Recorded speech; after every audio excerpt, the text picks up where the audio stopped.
Haz tu problema. Look at that! Wow. Delmo. Get there.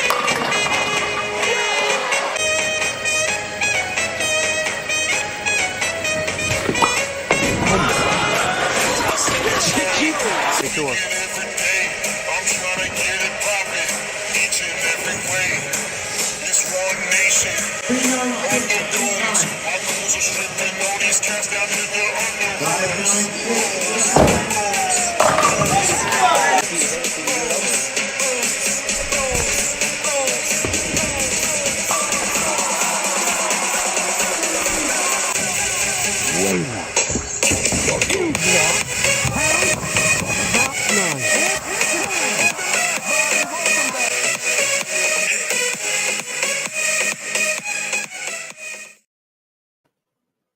Episode 2, Over the Cap, presented by nobody, or nobody wants to sponsor the damn show yet.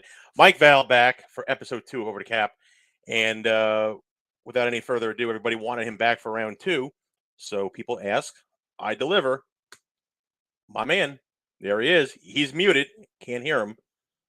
Oh, I'm still trying to figure out this whole camera thing, and I'm really, really sorry about the ray of sunlight, even though there is no sunlight coming in. the lighting kind of looks good. It makes you look like you're like three-dimensional, like you're talking to us from the clouds. Well, good. Maybe I'll bring some further insight tonight. Well, you know what? We do want to start. I want a little clarity here. Yeah. You remember last week we talked about that picture of Dell when he threw it in the gutter, and everybody says when the arrows come up? Yeah. I understand what they mean now. Okay. It's when the arrows come up for score. Not on the lanes. It's like when the lights go on, right? Everybody said to me, it's when the arrows go up on the scoreboard. That's what the picture and the meme was in reference to.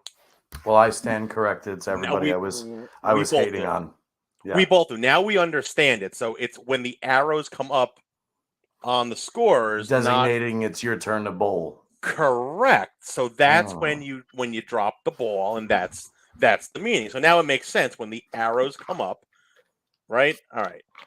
I feel a lot better about that meme now. Now we got that out of the way. So, ironically, yeah, I was talking to our good friend Mr. John Daniel Santalucia earlier today, and he had made mention that not necessarily saying that we missed Ohio as far as the best, but we did leave out Brian Kretzer.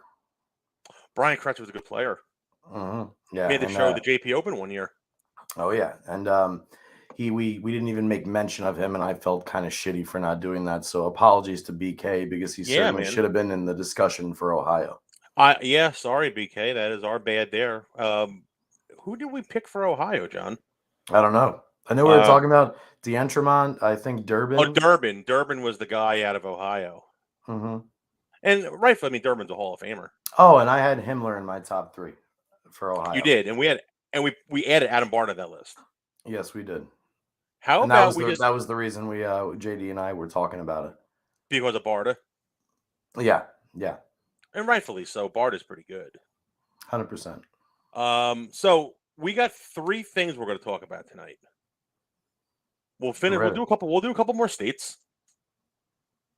USBC announced they are having their their inaugural class of the Collegiate Bowling Hall of Fame. I think that's a brilliant topic to discuss on this show as well. Oh, God, absolutely. The only thing that I'll vocally say, at least from my standpoint, is I do know that the Intercollegiate Bowling Championships were introduced in 1975. Okay. I do know that they went to the Baker format in 1999. So a lot of my class, my men and my women, are a little bit more in my generation or my era or slightly before. Yeah. So I'm already gonna tell you that my first class, I know I'm gonna miss some Hall of Fame legends far beyond college that should get inducted into the first class. But when we get to those names, I'm going sheerly off who I either watched relatively recent videos, and I'm talking within the last 30 years. And but I think that's a great topic. And I didn't know that USBC was doing a collegiate Hall of Fame. That's pretty cool. That just came out last week. You know what? Let's just start with that because this could be a good piece. So I don't know how many they're inducting in the first class. I don't. Let's just go 5 guys, 5 girls, maybe 3 coaches. That's fair. You want to alternate to keep it interesting? Yeah, I think we're going to have a couple of the same people, I would assume. I would assume too, yeah. All right. So I'll throw the first name out there. The first name's going to be Barnes. Okay. So you're starting with the men? Yeah, I'll start with a guy. Let me see if this light behind me changes anything really with this obsessed camera. with this light here. No, you see, it's still for now. At least there's a little bit of daylight, so at least try here for now. All right. Well, yeah. I mean, you don't look that bad. Like I said, it looks like you're talking. It's just this slash of light right here when there's no light. It makes no sense to me. We also may have another guest coming in tonight, John. Join us talking about bowling tournaments and running events as well. There's a little discrepancy here on the East Coast with Thanksgiving. So we may have a guest joining us in a little bit to talk about that. Sounds good. All right, so yeah, I'll throw the first name out there. First guy that I think should be in the first class of the Hall of Fame, Barnes, 100%. Yeah, that's a pretty standard and safe pick for the first class. Let's put it this way. Yeah. If Barnes isn't in the first class, then the USBC is basically walking right down the same road that they have been for a long time in the idiocy department. So you can't exclude. Barnes is certainly top-notch first class. Absolutely. Spence got a couple really, really awesome picks right there for sure. I'm going to go with the women first as far as collegiate All-Americans. Now, the reason I said this, I'm going to say this is not one of my picks because I'm not 1,000%, but I think Carolyn Doran Ballard is a West Texas A&M alumni. Yeah, she went to school in Texas. Yep. Now, again, apologies to Carolyn for me not knowing this, but if she bowled for college, she's obviously my first one.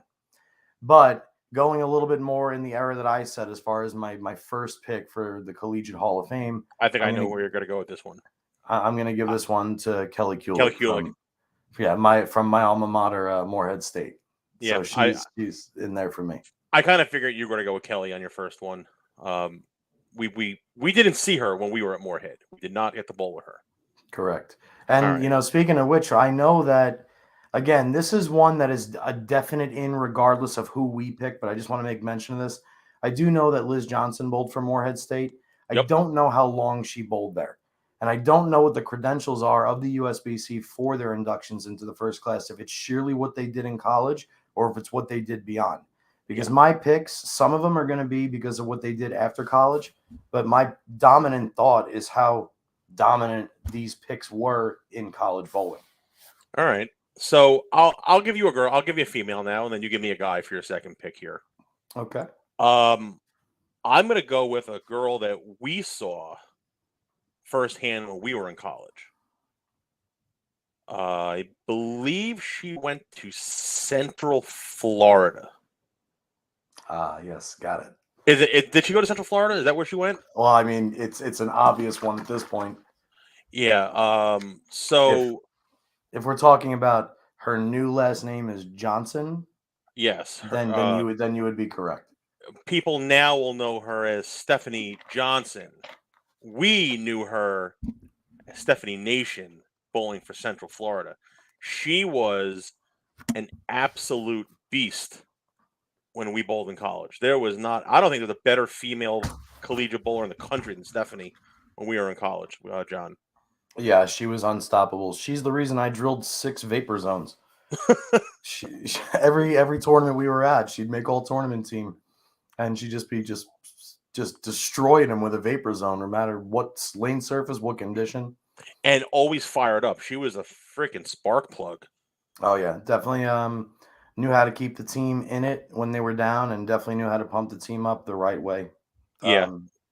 Very, very good, wise choice for your first one there for your Hall of Fame induction on the ladies' side. So we'll go Kelly, Stephanie. Barnes is the first guy. Throw me a guy, John. Throw me a man. I will stay with Wichita State on this one, and I would say the first class honors. This man is Pat Healy, Patrick Ooh, Healy Jr. from Niagara Falls, New York. Yes, yeah. The first time I ever saw Pat Healy bowl was when he made the TV show at the '95 Tournament of Champions when Albee completed the Triple Crown. First shot he threw right in the gutter. Yeah, and then got 6. Yeah, 2-4-5-8. Nice try. Yeah, like who? Like who? No, what did he leave? He left that. He left the two. He left He the left button. no, he left the 7 pin instead of the 4 pin. That's So right. he left the yeah, like that weird ass leave. And then had like a 7 timer right after that, and just told Dennis Horan, "Go back to San Diego. You're done." Yep. And at that point, I was 11 years old, and I'm like, oh, this is the national amateur champion. The amateurs get an invite. He had to go through all these extra rounds and then beat the regular field at the TSC. And it wasn't until after that that I even knew that he was a Wichita State alum. Yep. All right, I like that one, Pat Healy. That's a good one. I got a feeling there's gonna be a lot of guys out of Wichita. Oh God, absolutely. Because I have my next one is out of Wichita. Now you're sticking with you're going men with a guy this time. Yeah, I'll go with a guy. Okay. I'll go with a guy. This may be the most hyped up person to ever go on tour. Based on his collegiate, you know who I'm talking about too. I mean, I think All right, I so do. so I think this guy, Spence got it. He won the Masters while he was still at Wichita, and he had rotator cuff surgery when he first came out on tour, and he is now the current coach of Wichita State University. Mr. Steelsmith.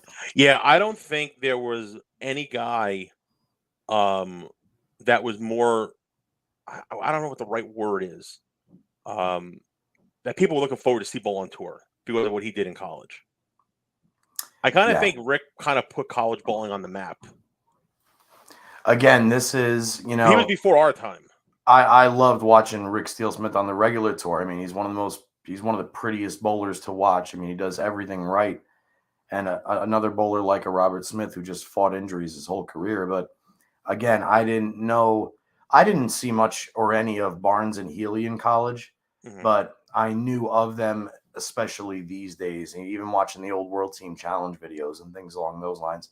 Steelsmith, again, 100% should be in the Collegiate Hall of Fame first class. I mean, hands down. Again, it wasn't even introduced till 1975. So the Barnes and Steelsmith and these guys are in college in the early 90s. So it's safe to say that they're absolutely well deserving to be in.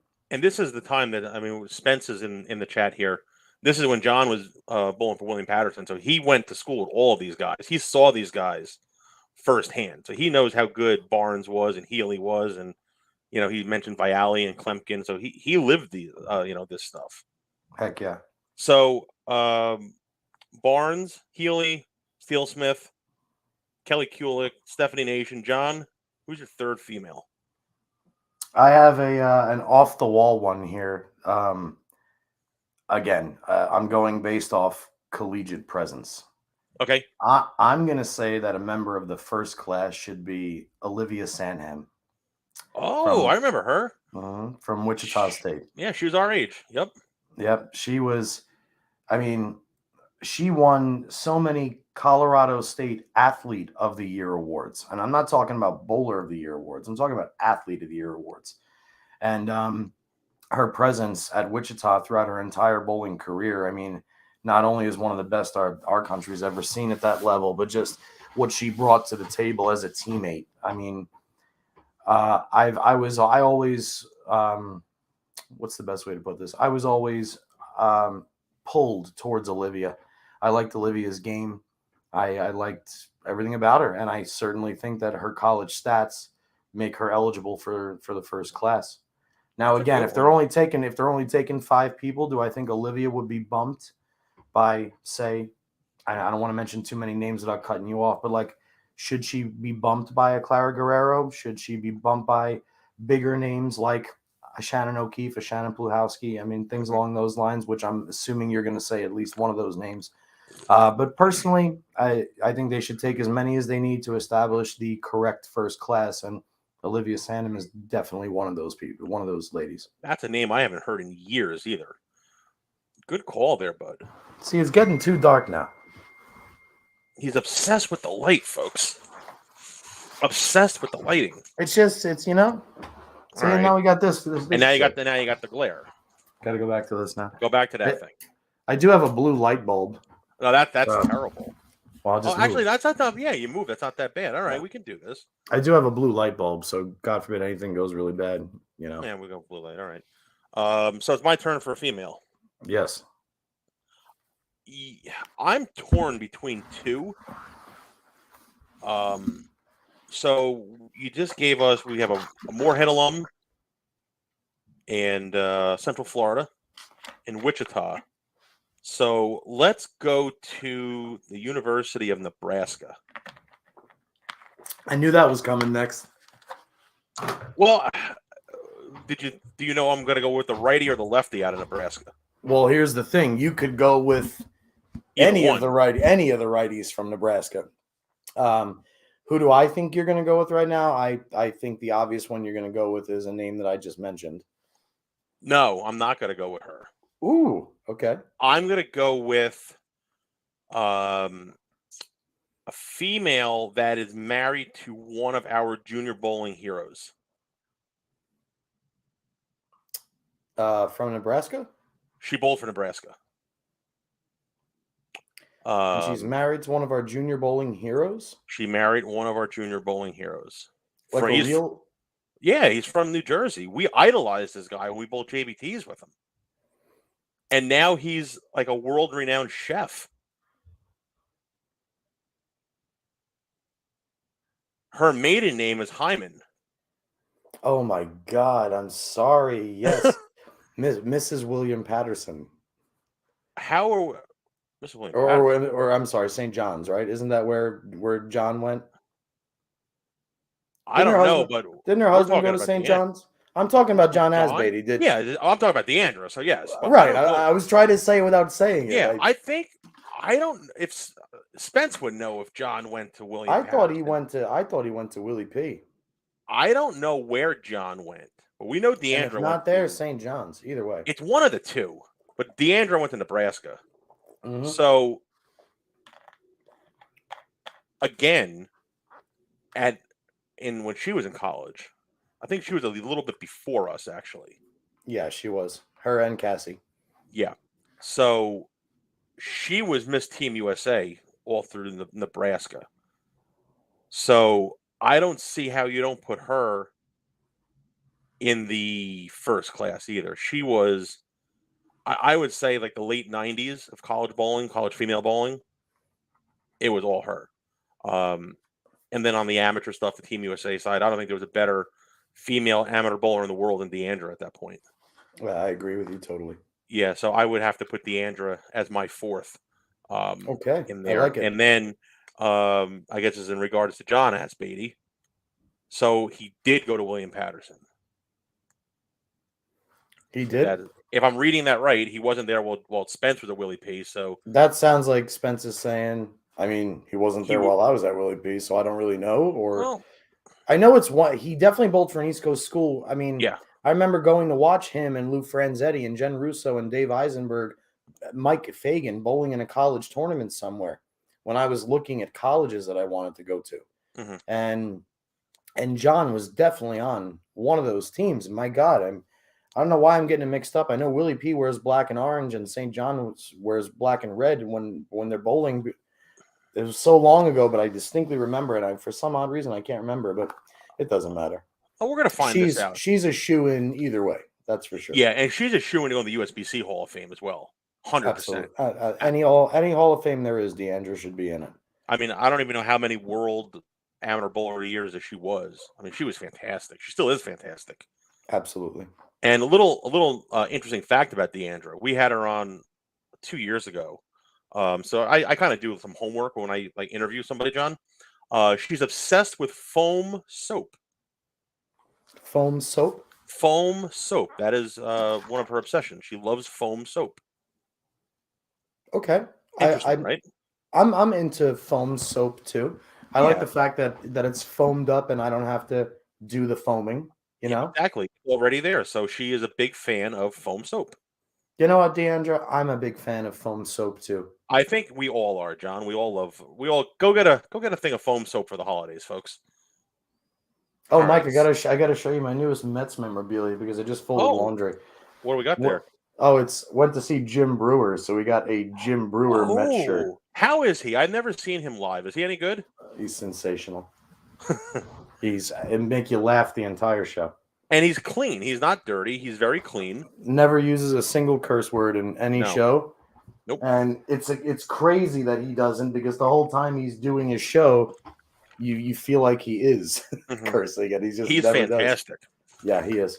All right, so you're up here, bud. I got to give you a guy for the first collegiate class for men. Barnes, Healy, Healy. Smith. Yep. Well, what I want to try and do here is I want to try and go to a school that is not Wichita State for the men for the first class. So hard, but it's so difficult. I know. You know what? I am going to take somebody from a different school. Now, I'm just going to predecess this. And again, I'm sorry if this was going to be your last guy pick. I was just about to say Sean Rash, Wichita, but I want to get away from Wichita for at least one of my picks. So right, I'm gonna try to read your. Oh, wait a minute here. Hold on a second. There it is. Look at Ian Lang checking in. Big Met fan as well. And big man and big stud southpaw. Left-handed guy. Yes. Yeah, all three. We love Ian Lang. Yep. Thanks, Ian. Thank you. That was one of my idols. Go figure. Growing up back home. Shocking there. Yeah, if I could just throw it like that, I'll be fine. Exactly. If you could go to bed with Ian Lang and have his game in the morning, John's doing it. Fuck yeah, hands down. Absolutely, yeah, absolutely. All right. So let me see. That, how much if I can read your mind here? Okay. I'm thinking of 3 schools. Okay, I have 2 guys from 2 different schools, and I'm only going to pick one of them for now. So if you pick one of the 2, I'll tell you you're right. Saginaw Valley. That is not going to be this round's pick. No. San Diego State. No. Wow, I'm totally off then. All right. I'll give you the 2 schools. Okay. That I'm thinking. One of them is Kansas, and one of them is Fresno State. Fresno State's going to be Tony Reyes. That is not who I pick for Fresno right now. No. And I thought that Tony went to San Jose State. Did he go to San Jose? I'm pretty sure. Where did Haggerty go to school? Well, there's my Fresno. There's my Fresno State selection. Yes. Okay. I didn't know where PJ went to school. Yeah, my first class. That one goes to PJ, and that one is strictly from watching him for 3 years. That was he was disgusting in college. He was so. I mean, if he, I can't remember. I know he always threw that Columbia backyard bully, just demolished everybody with that ball. And yeah, I'm pretty sure that Fresno threw Columbia when I was there. But yeah. Like the detours and the alter egos and all those Columbia balls, and 100% shoe in first class. You said Kansas was the other one? Mm-hmm. I'll give you a hint. I can only think of one guy that I know Kansas, and he's a PBA Hall of Famer. Go ahead. I'm thinking of Brian Goebel. That's, again, I know that he bowled for I know that he went to Kansas, and I think he played 3 sports in Kansas, but that, again, I never really, I don't know. First class. We'll go back to that one. And honestly, I was gonna throw Tony Manna in there also because I just saw Spence putting that up. And he just turned 50. He's bowled some senior stuff now. The Kansas pick is an 100% John Spence, Tony Manna. Tony Manna goes in 100%. I was just gonna say, what up, Pavs Pro Shop, to the whole Pavlenko family. Miss you guys. What the heck? What the hell was it saying? Kansas guy. Oh, he's a lefty from Kansas. Yep, Kansas Jayhawk. How am I not getting this? Did he bowl on tour? Did he bowl on tour? I'll give you a hint. His first name is also a former Brunswick bowling ball. Did he bowl on tour? Yes. His first name is a Brunswick bowling ball. Well, his first name isn't Zone. Oh, so it's what, Tommy? It's John. not. Do you have a Brunswick Tommy? Tommy Hudson, right? No. That's what I'm thinking of. That's what I'm thinking. Well, of. if his first name isn't Zone or Quantum, what, Inferno, or Inferno, or Sea System, or Monster. What Brunswick ball has been around starting in the late 80s and they've remanufactured it all the way up to today? Rhino Page. Very good pick there. Very good pick there. Totally forgot about Rhino. Yeah, and that's Mr. College. I mean, Rookie of the Year honors, Player of the Year honors, first team 3 times, I think. Won in a collegiate championship with Kansas. Mm-hmm. All right, that's a good pick there. I totally forgot about Rhino Page. Totally forgot about Rhino. I got a woman, and her name has been thrown out here a couple times already. I don't know where she went to school. Okay. This is going to be before our time, so this is where maybe Ian or Spence can step up to the plate here and help us out. John, she won the U.S. Open. Are you thinking Gravala? No, not Tennille. Nope. No. Not Tennille Milligan. Not Gravala? Tennille. Yeah, not Tennille. Not Tennille. No. I'm going older than that. Older than Tennille. Yeah. So are we talking 90s? I want to say probably the early 90s. I'm not 100% sure when she bowled in college. I don't know where she went to school. I know that her collegiate resume is just off the hook. And she did win the U.S. Open. Gosh. She won the U.S. Open with a Brunswick ball in the arena. We're not talking about Kim Adler or Tammy Turner. Tammy Turner. Tammy Turner? Yeah. That's my favorite female bowler of all time. Oh my God, she's game is phenomenal. She's the best. I love her so much. And then again, we are forgetting about Linda Barnes.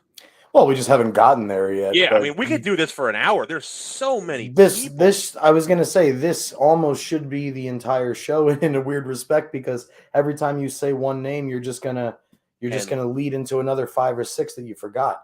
Because it's so unfair to only take 5 or 10. That's why I'm saying I hope this first class is a nice chunk. I hope they do this right. They don't do 3 and 3. I'm so glad Charlie's here to watch this. It's the greatest. Oh, and here, so Tammy bowled for West Texas State. She probably bowled around the time Spence was in college, like at the early 90s. That's my guess. It's a good guess. How about, let's switch it up a little, John. Give me a coach. First class Hall of Fame coach? First class Hall of Fame coach. I can think of 2. And I think we're going to have this. Gordon Vatican, Mark Lewis from Wichita. That's 2 for the men and the women. How about Bill Straub? Bill Straub. Glenn Carlson from Pikeville. Okay. Bobby Brown from Moorhead is not going to make the first class of the Collegiate Bowling Hall of Fame. He should. And I'm a dictionary salesman. Who was I going to say? Who was it? Shit. Who am I? Oh, Shannon O'Keefe. Yeah, Shannon O'Keefe and Brian O'Keefe now, if you want to go with McKendry, a little more on the modern side. Pat Costello, UCF. Like Dan Dorian. Mike, did you freeze? No, I'm still here. Oh, okay, good. No, I'm still here. Dan Dorian. Dan Dorian, yep. There's a lot of good ones. Did we say Bill Straub? Yeah, Bill Straub was the one I was thinking of. I mean, that's a no-brainer right there. Yeah. All the follow-throughs. Yep. Everyone. And then you watch him in World Team Challenge and you're like, oh, I get it now. And he's so thin now. I don't know if you've seen Straub lately. No. He's like a rail. Oh, wow. I hope he's okay. I hope he's okay as well. But he's a rail. And he wears those big hats now. Looks like he's going to the Kentucky Derby. Big giant hats. This is so cool. I'm going back on subject. This is so cool because what's crazy is I'm reliving all of the college years right now. When we bowled. Yeah, where I'm back in that time period, and it's pretty cool to revisit it. I know Spence wrote it earlier, but my fifth guy was going to be Bill O'Neill from Saginaw for the first class. And honorable mention, since I'm only allowed to take 5, I have to obviously put Fagan in there also. Oh my God, how can't you? So yeah, I mean, there's just so many, like, we're missing. I don't say we're missing, but there's so many guys that came out of college. Dude, there's in just college performance. I mean, we're talking collegiate Hall of Fame. We're talking about, the best of the best. Wichita State. You can take Nathan Bohr in as a collegiate first class because of how fantastic he was in college. It doesn't matter that he hasn't had that productivity on tour. McNeil's another one. Maria Rodriguez, Clara Guerrero, the Wong sisters, Sam Linder, the entire Wichita girls squad. From every single year. We forgot one person out of Nebraska. Amanda Burgoyne or Amanda Vermelia. Okay, we forgot about her too. I was thinking of another female. Lindsay Baker / now Boomershine. No, I wasn't thinking of her either. Shannon Pluhowski. That's the one I was thinking about. Yeah. I mean, there's unbelievable. It's endless. Adrian Miller, Adrian Hare. Yeah.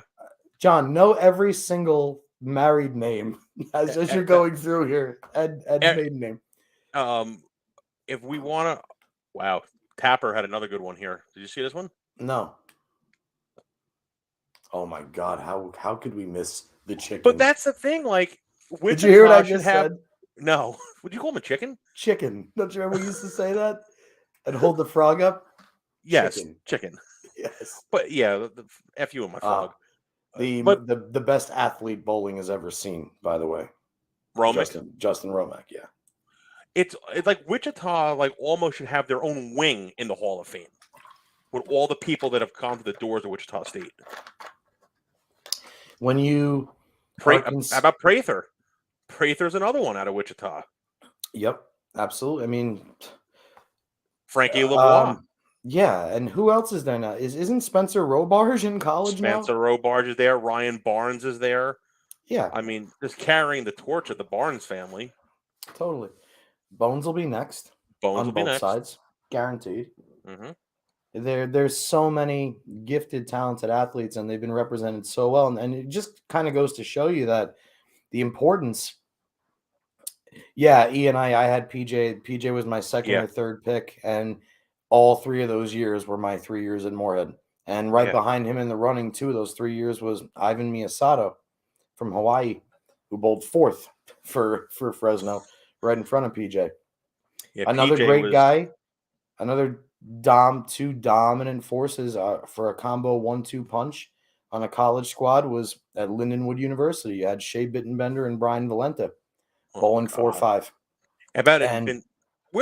Didn't Ronnie go to Vincennes? I feel like Vincennes had a solid team when we were bowling in college with Ronnie. I feel like there was another big player with Ronnie Russell. Ronnie did go there. Again, remember, Vincennes is only a 2-year school. The guys that bowled at Vincennes while I was there, I know I'm forgetting a couple good players that bowled for the 2 years at Vin. Yeah. But I can't remember them off the top of my head for some reason. But Ronnie was definitely the standout there. Yeah. I think we're also, and again, another Wichita transplant. How about this? I'm sorry. I'm talking about Ronnie Sparks. That's another good one. Jesus. This guy that I'm going to throw a name out there, he's not. I don't think he's worthy of being in the Hall of Fame. I don't. But we're talking about guys that were dominant when we bowled in college, John. I'm going to give you a Moorhead guy. It could be one. It's only one of 2. Chris Hester. Or 3. Where was I off? Who were you going to say? Dave? Were you going to say Dave? I was going to say Dave O'Sullivan and Scott Thornton. Scott Thornton. And I forgot. I always forget about Hester because I was there a year after. Hester, we got there the year after Hester graduated. Yes, I keep saying I forgot that you were there for a year. I'm sorry. Yeah, that's all right. It happened. Yeah, we kind of half lived together. Can you believe that was almost 20 years ago? Is that fucked up? That Sorry, is no, it's cursing on your okay. show. No, that's fine. That's fine. We let it fly here. No, that was a good time in Moorhead. Mm-hmm. I led trials or tryouts in the bowling center gym, whatever the hell they had. I remember. And I remember I made the 7-10 twice in 8 games in that sewer. Yes, you did. And, oh my God, They were impossible. I threw a time zone right up 2 on the wood. That was the only place you could play in those 6 lanes. Nobody else had the look. I played 2 at a time zone and made the 7-10 twice. Thank you. But yeah, Hester was a good bowler too, dude. Hester was really good. Hester's still undoubtedly awesome. I just saw a post on Facebook that him and Couch are looking to bowl in that holiday doubles tournament, and I guess they're on the waiting list for this year. That waiting list is like 50 teams. I'm actually flying out next Thursday to go. Who are you bowling with? I'm bowling with my buddy Will. I was supposed Harris. Yeah. So look, Nice. here's a story. I was supposed to bowl with Parker. So the plan was Brandon was going to turn over his junior status bowl with the guys. Justin would bowl with Brandon. I get to bowl with Parker. Everything is good. Brandon decided not to do that. So obviously Justin bowls with Dad, and then I'm boneless. Fine. No big deal. So I make a phone call. I call Troy Lint. Nice. A Troy Lint. I mean, how good is Troy Lint, right? Excellent. Troy goes, 100%, I'm in. Calls me back a week later. He goes, there's a regional this weekend, and I need to bowl for the RPI points. Also understandable. Totally get it. So I make up another phone call. I call up our friend formerly in Simi Valley, California. Now living Mr. Robo Smith. Robo. So I said, Bob, need a favor. Let's bowl. He goes, can't close the shop during the holidays. Can't do it. Also understandable. Very understandable. So that eliminates every pro shop operator that I can think of. Alex, the Pavlinkos, all of them. Well, there goes the shop guys. So I got a buddy of mine over here. He goes, I'll bowl, 100%. Oh, then Dave Knight's going to bowl, and Dave Knight couldn't bowl. So I got my buddy Stephen, he's going to bowl. And he decides he's going for a new job. He gets a promotion at his job. He has training. He can't bowl. So Will's my guy. But you know what? We're going to have some fun. It's on the China. So there's no separation. I'm not bowling Prather and Troop on a pattern. I'm bowling them on the China. You know what? I told my buddy Will, we get the 400 over for 8. I'll take our chances. Yeah. I mean, absolutely. Easy or not. I mean, that's one thing that I have come to notice. And most of the top professionals will say the same thing to you now. It's so straight. It's crazy, dude. The tour guys go out there on the tour patterns and they average 240, 250. But they ain't going to average 270. No, they're not going to do what you did. And if they do, only 1 or 2 of them are going to do it randomly here and there. Yeah. The playing field, I think that's honestly why the pros prefer to bowl on something that's harder. They prefer to because they're not used to spraying it at the break point. They're actually used to. We always bust chops about how much room they have on tour and this and that. Guys, with all due respect, they may have room. They may be soft enough on tour, but just go watch any of their USBC 9-team games where the camera doesn't move and just watch why they're so much better than everybody else. They hit what they're looking at consistently. All the time. Over and over and over and over again. But on a house condition, that awesome element that makes them the most elite in the world goes away. And now all of a sudden, I'm going to use this guy as a prime example. And I'm sure if he were here right now, he would probably say, yeah, man, that's how I feel too. Quentin Collins. Mm-hmm. Q is one of the most dominant house bowlers on the planet. Easily is. Quentin Collins shoots 800 or 300 every week. Once a week. He's like Brent Tishik. You know who Brent Tishik is? No, who is that? He's from Pennsylvania.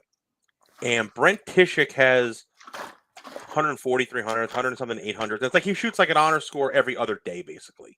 If Lang is still watching, he knows who I'm talking about. It's all the time. But Q is just as dominant. Absolutely. So now Q goes to bowl the holiday doubles. Yep. If Q bowls with Robert Smith, they got a good shot. If Q bowls with Pete Weber, they got a good shot. If Q bowls with me, they got a good shot. But if Q goes out and bowls the guaranteed rate East Kokomo Open on Scorpion, Q ain't going to finish in the top 10. I don't know if Q is going to get a check. Now, maybe in 5 years, if he bowled every single week, he'd learn how to change his game and adapt to what he's got to bowl on out there. Totally understand that.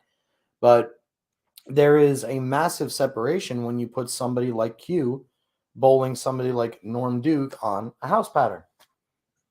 It tightens the differential, so to speak. You know what's funny? Sorry, last thought. Yeah.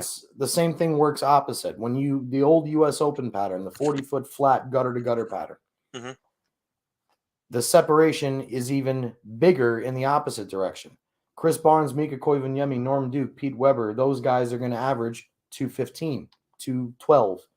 And then guys like me and house heroes are going to be 400 under or 300 under after 18 games of qualifying. I think we bowled good. Yeah, not necessarily bowling atrocious either, but we averaged about 20 to 25 pins less a game than the tournament leader for 18 games, which is what's supposed to happen when they're impossible. So, and the deeper you get Q on the lane, the tougher he is, man. He strikes a ton when he can get in and just get on it. Oh, my God. Yeah. Now, do you think Q in 24 games of round-robin match play at the 40-foot flat U.S. Open pattern is going to beat the guys I just said over the gutter? No. Or do you? That's the point. Not a Whereas I would put him against 95% of house bowlers in the world. You know? Would you put Q against JD in his prime? Who would you take in that one? In JD's prime, it's a no doubter. It's a no doubter. I would take JD in his prime. Still, yeah, because JD can throw it higher in front of the cap. He can play straighter. He's got a lot more tools and tricks. And JD, I've seen perform at pinnacle levels. Yeah, there's guys that win every single local tournament because they go and bowl specifically the tournaments they know they're supposed to win. And there's nothing wrong with that. And absolutely not. There's guys that have specific reasons for not wanting to take it to the max. There's guys that have reasons for not wanting to travel across the globe for whatever reason, whether it's family, financial, whatever you want to name. I respect whatever decision you make. But I've seen Q bowl all of those 300s and all those 800s and guys like that in, the local centers. I mean, shit, dude, I bowled 78 or 79 300s at Carolier. And I still don't know if I would outstrike Quentin Collins at Carolier, Yeah. I have that gem on a DVD somewhere. What's that? What's Ian talking about? When JD made the show with the strike shootout at the high roller that one year. Oh, and lost to Mike Eden. Yeah, when JD threw 2 gutters and you see Pompilio walk off the set after he throws a second ball in the gutter. Yeah, JD was heavy on that show too. He was the width of this bottle on that show. JD looked like woo! Yeah, JD was 117 pounds, so he looked like Chris Warren soaking wet. He was so skinny. But what did he throw on that show? Remember what he threw? I want to say a red meteor. Very good. Well, did he? Yeah, he did. His head was bald. Yeah, he was shaved. Bald. Yeah, he was completely bald. And he got his ass kicked, right? Well, he ran the first guy over, whoever he bowled in the first match. I never saw that match. I just saw the match with the 2 gutters. And the first time I ever watched it, I don't know if they had it on VHS or whatever, but there was a television right next to the cash out register in the snack bar at Carolier on the upper level. And JD was in there eating a sandwich. Our buddy Josh Germain was making sandwiches on the grill. And that video was in. And I remember saying, JD, that's you. And yada, yada. I'm like, why do you keep guttering? That's right there. That's what I'm talking about. So let's get off the JD train for a minute. Okay. Let's have some fun, John. All right, and just so you know, Michael, I have back to the light here. No, I told you the camera's messed up. I do have to skedaddle approximately right around 5 today. And so we got like another 15 minutes or so. Yeah. If we got to go a little bit after, I'm yeah. This could be some fun. Let's have some fun. So I polled the audience today. Okay. And I got a lot of good answers for this one. John, what's your biggest bowling pet peeve? My biggest bowling pet peeve. Yeah, I mean, we could have some fun with this because there's a lot of ways we could go with this one. I'll give you 2 to start. All right. I don't like when people go on social media and have to follow the protocol for their contract. Here's the comparison I make, and I'm really trying to be as cool and calm and non-judgmental as possible. When judge it all the way. Just throw it out there. Come on, drop the gloves, John. When I throw a bowling ball, it at least looks pretty. I know it looks pretty because I have watched thousands of people throw a bowling ball. I know it looks pretty. Period. But by standards, when it comes to bowling, I don't fall off balance. I look pretty at the foul line. I can curve a bowling ball. So I'm okay with posting videos of myself when I bowl. The same way my girlfriend's daughter is one of the greatest Harley Davidson stunt riders in the world. She's allowed to post videos of scraping the taillight because she's got a Harley Sportster vertical in the air. Okay. These videos, make sure, dude, this is the new greatest ball in my bag. Watch me throw this ball. Now, I want you to explain something to you guys about these videos. And here's why it's a double-edged sword for me. Number one, I love people being involved in the game, and I love the idea that you're trying to push the company that's at least offering you a chance in the sport that you so love. You have to start somewhere. So I'm not knocking the people for doing this, but I am trying to give you a comparison. When I watch a bowler with a mid-300 rev rate that can barely get to the foul line, I can see the finger grips rolling to the line or rolling to the pins when they let it go, or when they want to tell me, right out of the box, first 3 games, 240, 230, 240 for a 7-12 series. This ball is a must-have in your bag, and then you show me a video of it.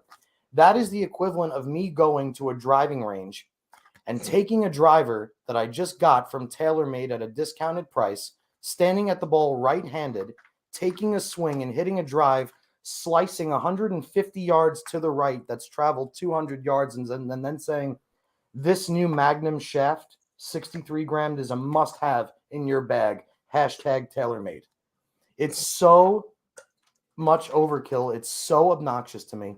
I cannot stand the mediocre bowlers acting like they are professional status bowlers. It's insane to me. I don't understand. Like, if I look like shit in front of the mirror, even though I'm a weightlifter, I'm not going to take my shirt off and say, been working my ass off for 4 years and tell you all about it because it doesn't look like it yet. I'll work another 8 years and then say, you know what, shit, my tits, my boobs bounce. Like, that's cool. I'll take my shirt off at the beach now. This is outstanding. Keep going. That's my number 1 super duper pet peeve. That was a good one. And I have to think about the other one because that one still got me fuming. Let me ask you this one, John. So we talk about social media. So social media never existed when we were kids and, the tour life back then. What tour guy do you think from like the 90s would have been most active on social media? Tom Reese. Oh, tour guy? Oh, God, please stop. No. Which tour guy from the mid-90s would have been the most active on social media? I think that was the best time of the tour was like the mid-90s. Right, because there were so many good talents out there, good personalities. So, who do you think would have used social media to their, to their strengths? Like, you got to find somebody who likes to be in front of the camera or likes to hear their opinion first. Like, for instance, I think Robert Smith would have been the perfect social media personality in the mid-90s because he did shit that nobody else could do. Yeah. Right. But I don't think Robert is the kind of person that wants to talk about how awesome something he does is. Robert's too humble for that. Yeah. So you need somebody that has friends, but has like a tight-knit group of friends where there's only like 3 or 4 people that they really hang out with. So I'll give you one guy. I would still say mine is still the person who's most active on social media today, and that's Ryan Schaefer. I would still think he would have been the guy that, because Ryan seemingly needs to post on social media approximately every 2 hours. I would have went a different direction with that one. Okay. Because I know this guy was very outspoken in the 90s as well. How about Voss? That's the other one. Voss has always been opinionated and outspoken. Yeah. And has always felt that his stance on most things is correct. And he spends an awful lot of time trying to get people to agree with his views on things, which I do the same thing. I have no problem with it. You are 100%. I would think Voss and Schaefer would be the top two social media from the 90s. Again, Voss, who did he hang out with? He hung out with Tubes, Duke, and Robert. Yeah. That was if he wasn't doing that, he was bowling or doing his hair. You didn't see Voss at tons of dinners. No. Parker Bowen is literally at every single dinner there is. Parker Bowen probably doesn't even know what Facebook is, other than knowing that Facebook exists. You know what I mean? Yeah. I think Walter Ray would have had a big social media presence in the 90s. I think more for informative purposes. Yes. And not for like showboating purposes. And not for being Mr. Opinion either. My other pet peeve, I won't drag this one out. My other massive, massive pet peeve is kind of conducive to what's going on in the world right now. Nobody is allowed to make a mistake anymore without immediately getting shit on. What I'm talking about is this. Some leagues have 2-lane courtesy. Absolutely, Charlie. It sure is. Lane courtesy, whether it's 1 lane, 2 lanes, 3 lanes, the whole fucking side of the building. I'm sorry, I keep cursing, man. This is not my show. It's good. You're good. You're good. If somebody does something by mistake, and I'm talking about if the guy on lane 21 walks up to the ball return to pick up a ball because he needs to change tape, and you're on lane 19 and you're aiming and you start your approach at the first set of dots, and you happen to catch this thing moving out of the corner of your eye that's behind you. I'm not even talking about in line. I'm talking about it's a step behind you and it's 2 lanes over. If you have the nerve or the audacity to not even give that person the opportunity to not even give that person I'm losing the word here. Give him the benefit of the doubt that he wasn't doing it on purpose, that he didn't deliberately do that to screw up your shot. I cannot tell you how much it drives me crazy when somebody makes a honest mistake and they're ridiculed. And the first thing that this person does 2 lanes over is they have to slam the ball and cause this entire scene, like deliberately going out of their way to make that person feel this big. Exactly. I hate people in a blue collar sport that are surrounded by people that share the exact same common interest, that go out of their way to direct negative energy towards other people. Well said, my brother. It's the same thing in the gym. Like, if you're big in the gym, the last thing in the world you should ever do is slam the plates, right? Is walk up to a kid on his cell phone sitting in between sets at a free motion machine, and walk up to him and look him deep in the eye and say, "You almost done with your last set?" Like, not even have the decency to ask the kid, "Hey, bro, how many sets you have left? I noticed you've been here for a couple minutes, or you've been here for 10 minutes. I don't like everybody so quick to jump down everybody else's throat. I don't know if it's a play to make themselves feel better or whatever it is. It's just disgusting to me. It's not. So I'm going to bring in our guest here, John. He joined us. Oh, nice. I don't know if he's on camera, but Jay Pavlenko is going to be joining us. This is good timing. I hang out with Jay for a bit, and then I got to roll and let you guys. Jay, you there? Yo, what up? Oh, we got no camera, but we got Jason's audio. I'm actually driving, so I don't think it's best for me to be on camera per se. So, John, let me tell you why I invited Jason on tonight. Okay. Jay ran a very successful Thanksgiving Eve tournament last week down at his home center. I did see that, and congrats on that, Pav, and I hope your whole family's well, dude. Please send my best to everybody. Thanks, man. You too, man. It was great seeing you when we were out there. I think I saw it when I was out there for the Masters last. Yes, sir. Yes, sir. Miserable time that was. But, yeah, we So, in a nutshell, John, Jay had roughly let's say 90 bowlers last Thursday. Yeah, 92 on 11 p.m. on a Thursday on the night before Wednesday. Wow, that's great. Right? That's great. So whatever, and I don't know the whole specifics of this, but was it like 1 in 4, 1 in 5 was the cash ratio, something like that, right, Jay? Yep. And it was like he guaranteed like 1,100 for first, based on whatever the entries were. 1,100 in first, 1 in 5 ratio. You're paying what? What is that? It was 16 based on or 40 17 spots. when I announced it. It was based on 40. Based on 40. So Jay, why don't you tell us what happened? John, you'll love this one. Go ahead, Jason. Yeah.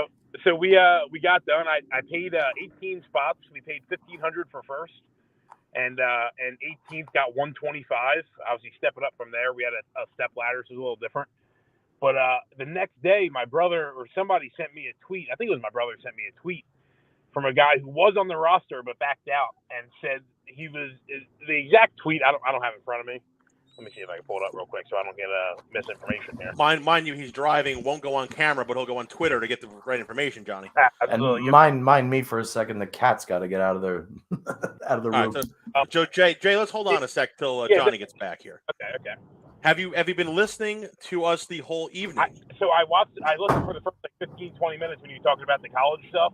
Yeah. And then a couple guys came in. I threw a couple balls, but that's about all I heard. Do you agree with our college list so far? I only heard, the bigger names that were first said, the first 6 names. So, I obviously can't disagree with those people. So. Yeah. All right. Johnny's back. So continue with the tweet now, Jay. Yeah. So the tweet, it says 40 entries means 1,100 to the winner.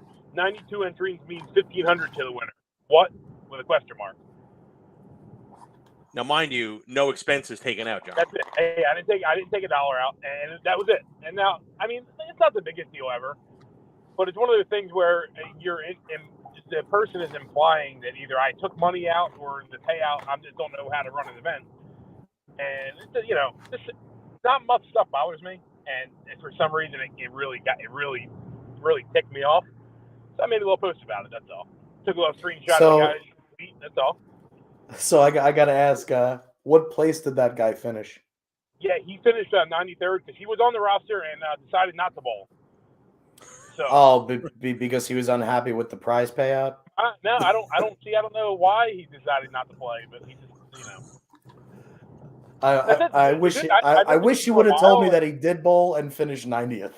No. Then I would have said, Jason, what were you thinking? There's your red leader. Funny, I've known the dude for a while. He's a local guy around here. We used to drill stuff. Good dude. I just don't understand the reasoning behind it, But yeah, this is one of those things that bugged the hell out of me. I don't feel stuff like I don't really, it doesn't hurt because people who support me are going to support me and support anybody else are going to support other people. It doesn't matter what I post about them, but. You know what it is, man? It's another one of those things that just ties in with what I was just saying. It's complete ignorance. Yeah. People would rather shit on what they find. They would rather shit on what they see in front of them than actually search facts on it, number one. Yep. Or number two, why don't you go try and do it first and then see how everything adds up before you jump down somebody else's throat publicly? Dude, nobody understands how hard it is to run an event. Nobody does unless you do it. It's really a disaster. Like you said, I do it because I love bowling. Bowling is what I do, and there's nothing else that I would rather do. But it's such a pain in the balls, realistically. But hell, we still do it. I run the Masters here in our county, and my tournament's the last week of January. We started working this thing in October. It is a pain in the ass to get stuff ready and whatnot. Nobody realizes unless you do it. And Jay, you had 90 guys. I have 150 guys. The more people you get, the bigger a pain in the balls it is. And nobody's appreciative of what we do behind the scenes. Like, you don't get it. Right. But dude, the fact that he took zero money out, John, and he's getting ridiculed for it is asidine. Nothing. Yeah, he took a dime. It was just that. Everyone else loved it. Everyone tells me how much they enjoyed it. That's all. I don't care about the other people that didn't bowl. Or the people that that didn't bowl for whatever reason. That's fine. The people that bowled enjoyed it. That's all I cared about. The best part of this whole thing was, Johnny, that this guy got attacked on Facebook and whatnot, and the one post that I saw was Sammy Macarone. I didn't even talk to him about it at all. Still haven't talked to Sammy about that. Actually, I'll see him Thursday. Sammy tore into this guy. Yeah, he Yes. made a big post asking for an apology, and coming from a guy like Sam, I mean, he's pretty quiet and down to earth about almost everything. By the way, if Sam Macron both in college, he's on the ballot for the inaugural year. Yeah. If you bowl with him now, you think he should be in a nursing home. How miserable it is.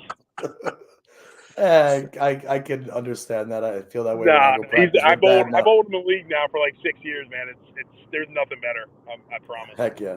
Is there anything better watching Sammy fry out in the league? No, there's not. Now, as you know, Michael, I drill every bowling ball that comes out. This year so far, I've drilled 140 bowling balls for myself. So a couple weeks ago, I bowled 790 in league with I think it was a hype solid, and the week after, I drilled 2 new balls. I drilled a Legion solid and something else. I forget what it was. I threw both of them, one on each lane. And how bowled like 640. I bowled like 642, and he was killed. I can't believe he bowled 790 a week before. He did it. Oh, I'm like, dude, it's amazing, man. It's amazing. Johnny, let me ask you a question. Yes, ask me this, and then I have to politely skedaddle early. Who fries better, Sammy Mack or your father? Sammy Mack. Oh, I don't know. My dad gets like ugly fry. My dad gets fry to the point that you're like, I'm not sure if Johnny's gonna hit somebody or something, but I'm just gonna stay away from him. Sammy, at least, like, he'll fry and then he'll talk to you, or like at least. So my dad is like, Sammy will fry in the local mixed league and tell the guy he's terrible and bowling for action. Like that's amazing. Sam, he averages 163. Sam, stop. Guys, it's a pleasure Johnny, being here for episode 2 of Love you, buddy. Cap. I'll talk to you during the week, I'm sure. Yeah, you let me know when. Again, I'm at least free for the next few weeks. So whenever, I'll hit you up tomorrow.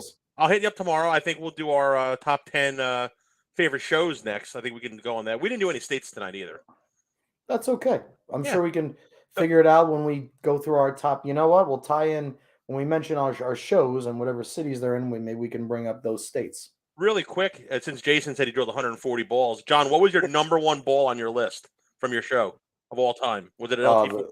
The rubber LT came in at number 1. Yeah, shocking. I forgot what was number 2 already. Is that bad? I actually forgot. Where was the Teal Rhino on this list? It wasn't. Stop. How did you not put a Teal Rhino Pro on your list? I said on my show, when the Teal Rhino Pro originally came out, I was like 10 or 11 years old, so I had it in 12 pounds.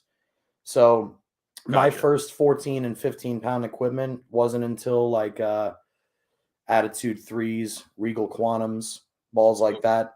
And then when I eventually re-drilled the Teal Rhino Pro when I was older, it was nostalgic, but it was a remake, you know? Not good. All right, John, get out of here. Jay? All right, guys. Jay, good seeing you, bro. Yeah, John, Jay. man. I'm sure we'll speak again. Sounds great. Yeah, Johnny, I'll talk to you later, buddy. And there he goes, the great Peace Johnny out, boys. P.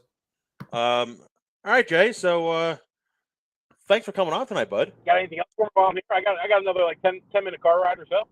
We can do whatever you want here. I mean, we got I'm here. There's no cutoff time. Whatever you want to talk about, bud. The floor is yours. What's going on in the bowling world?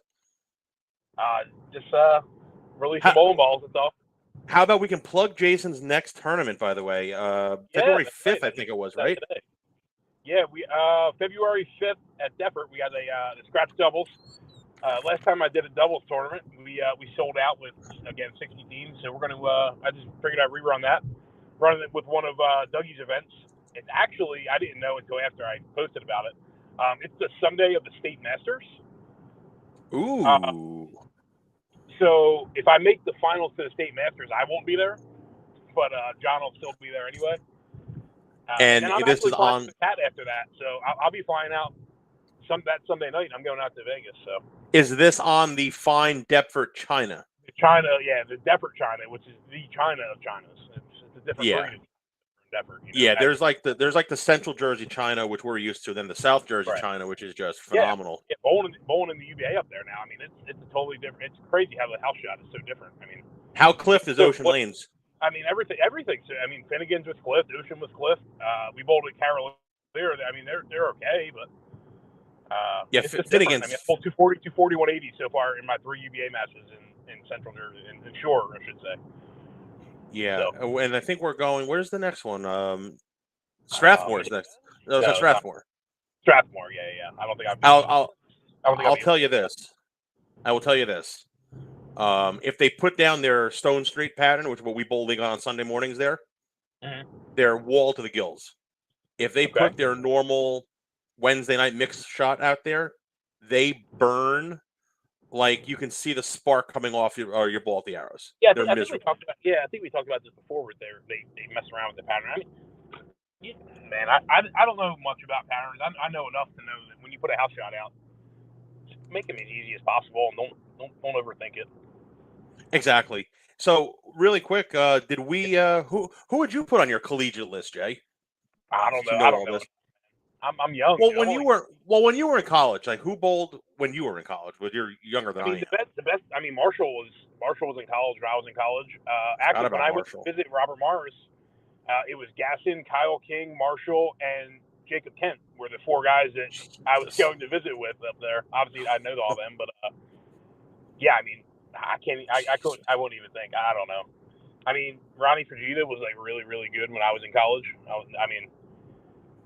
Kyle Sherman also bowled when I was there, and he bowled in Lindenwood. Oh, I forgot about Kyle Sherman. Yeah. Yeah, I mean, but I think we bowled with a pretty stout group of people, and yeah, there's only really two teams that were any good though. All the Weber guys were stellar, and then it was like Lindenwood, and whatever Lindenwold, and then everyone else. I think that if you're going to do this, like the USBC's doing it, like I think the guys that we talked about, like Barnes.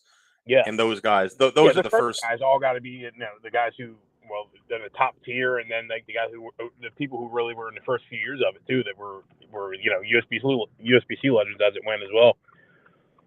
Yeah, I mean, it's weird just to look. It's weird to just look at a college career and say, yeah, they deserve to be in the Hall of Fame, and then they do nothing after college, like zero bowling wise after college. That I'm sure there's no one that's going to be in that does that. So. I'll give you one guy that was he was a stud in college. He never really did anything on tour. He made a couple shows. Was Nathan Bohr.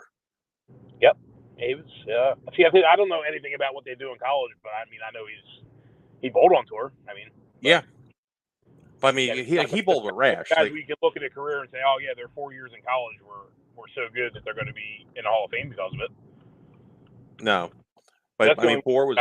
Legion Hall of Fame. I mean, it's not, other than the coaches, there's not really like, oh, here's X bowler, he won 3 national championships and you never threw a bowling ball again. Like that happens in college sports. There's now football players that win a Heisman and he's a backup for life and never plays again in college. And, yeah, and you know what? We forgot one guy. We forgot putting Del Warren in there as a coach. Yeah, I mean, of course. That's the thing. You have to look at those coaches. I mean, Del, obviously, I think should be. You would have to take one of the first ones in. I mean, what he's done over there is insane. He's made how many guys? I mean, how many superstars came out of Weber so far?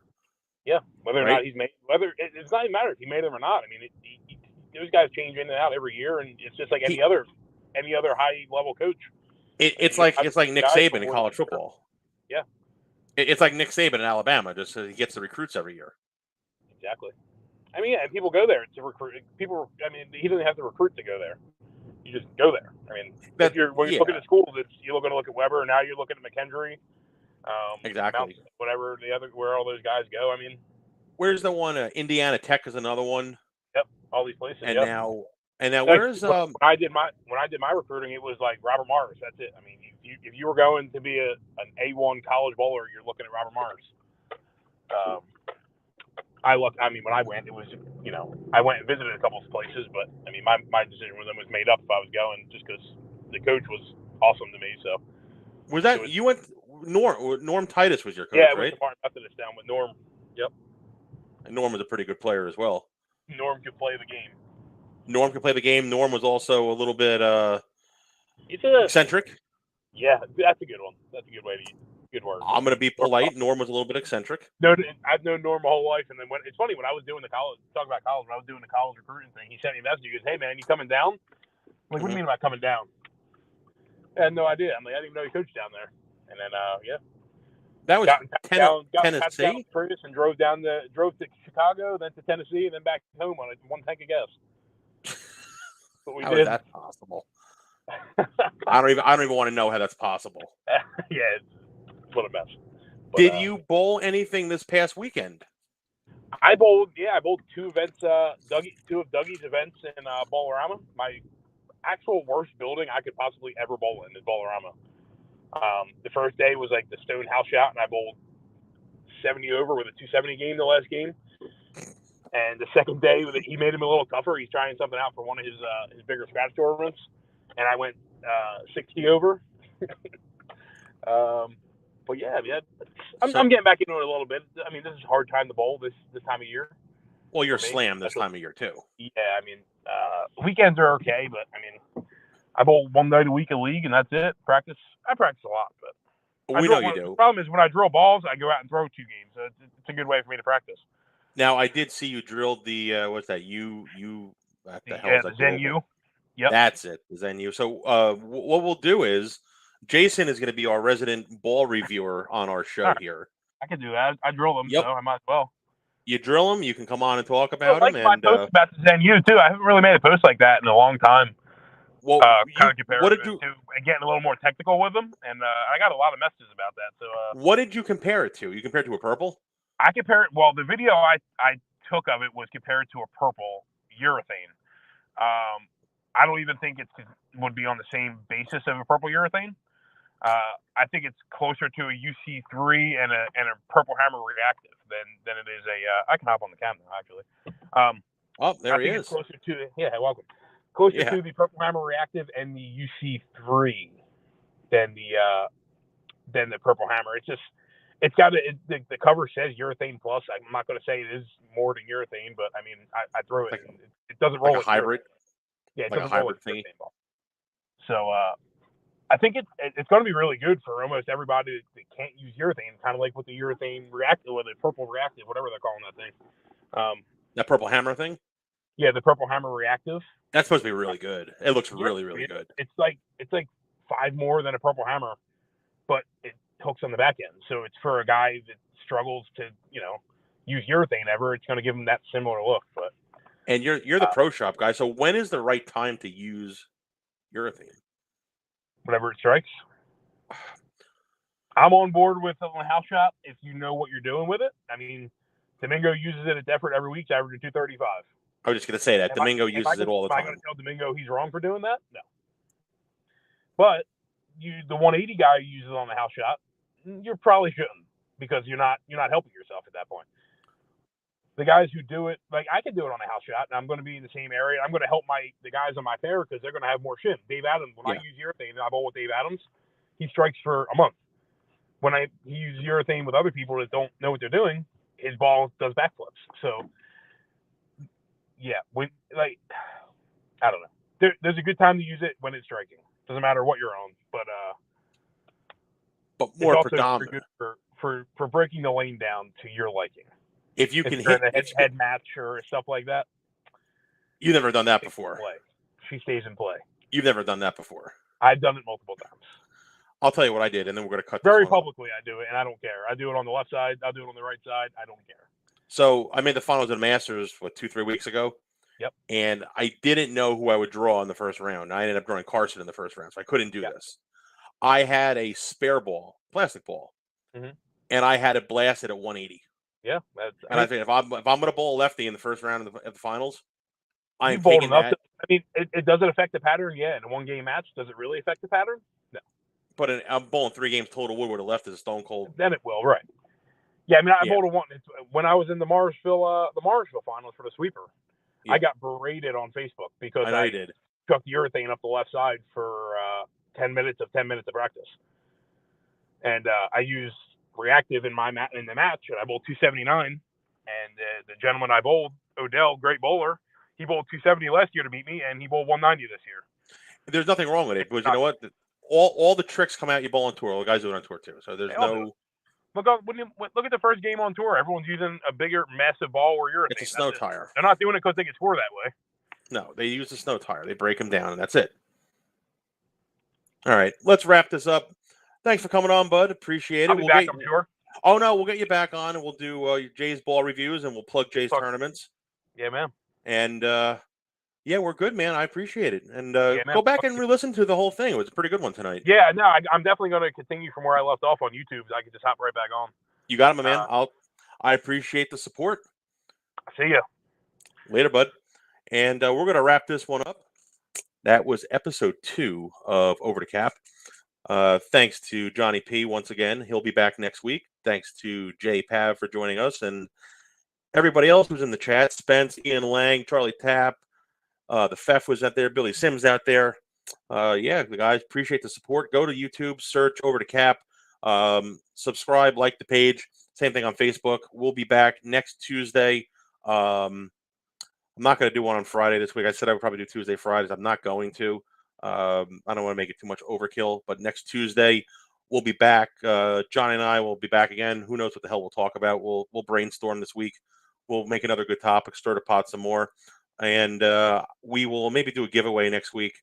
Like I said, I'm bowling the holiday doubles in St. Louis next week, so maybe we'll do like a giveaway. Guess my 8-game total for qualifying, some shit like that. We'll figure something out. But until next week, I am your host, Mr. Val, and we will see you guys next Tuesday.